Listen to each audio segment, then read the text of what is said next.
Assalamualaikum dan sana.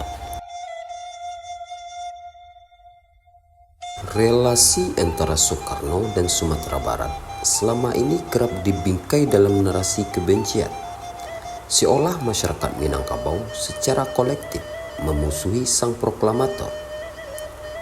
Pandangan ini tidak hanya menyederhanakan sejarah, tetapi juga mengabaikan kedekatan ideologis, spiritual, dan kultural yang pernah terjalin antara Soekarno dan para tokoh penting Minangkabau. Kunjungan Soekarno ke Padang Japang pada 1942 misalnya, bukan hanya peristiwa biasa, tetapi menjadi momen krusial yang meneguhkan dimensi religius dalam pemikiran kenegaraannya. Selama 5 bulan di Padang Japang, Soekarno tinggal di rumah Syekh Abbas Abdullah, ulama karismatik dan pimpinan Madrasah Darul Funun El Abbasiyah. Dalam pertemuan tersebut, Syekh Abbas menyampaikan gagasan bahwa dasar negara Indonesia kelak harus berakar pada ketuhanan yang Maha Esa. Sebuah nasihat yang kemudian diakomodasi Soekarno dalam perumusan sila pertama Pancasila.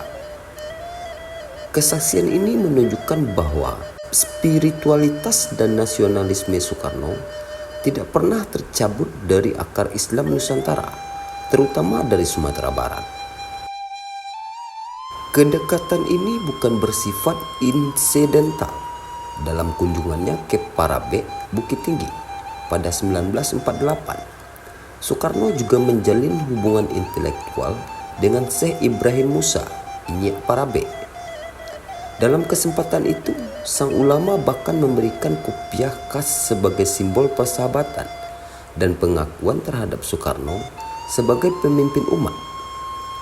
Tindakan ini menjadi bukti bahwa para ulama Minang memandang Soekarno tidak hanya sebagai musuh ideologis, melainkan mitra dalam memperjuangkan kemerdekaan dan martabat bangsa.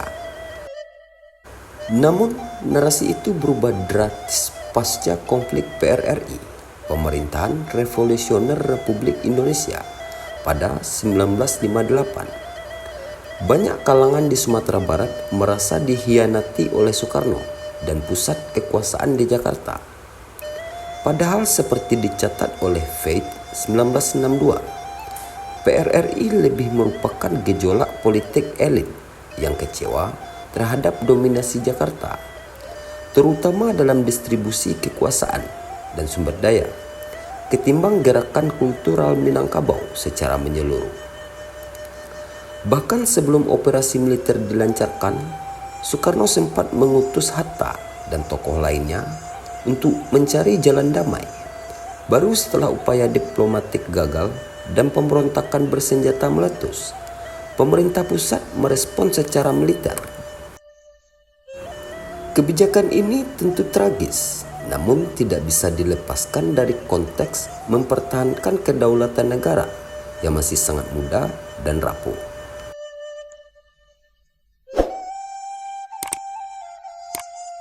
Sayangnya, distorsi sejarah terus diproduksi hingga hari ini, terutama melalui media sosial. Soekarno dituduh sebagai penjual bangsa kepada Jepang, dianggap bertanggung jawab atas praktik Romusa dan menjadi penyebab utama kerusakan Sumatera Barat.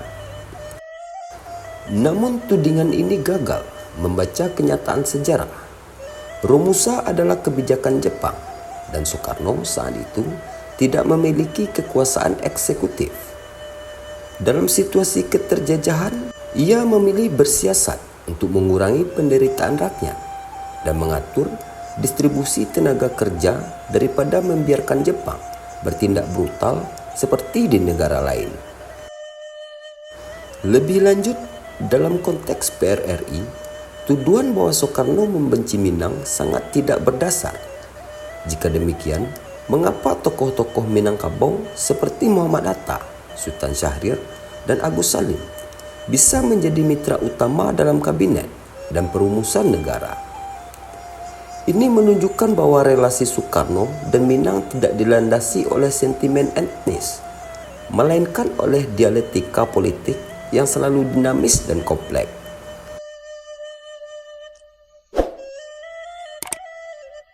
Salah satu kisah yang paling menyentuh tentang relasi Soekarno dan tokoh Minang adalah ketika Buya Hamka, ulama besar, sempat ditahan oleh rezim Soekarno, tetap memimpin sholat jenazahnya saat wafat pada 1970.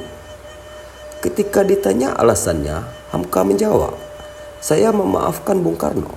Apapun perbedaan kami, beliau tetap sahabat saya."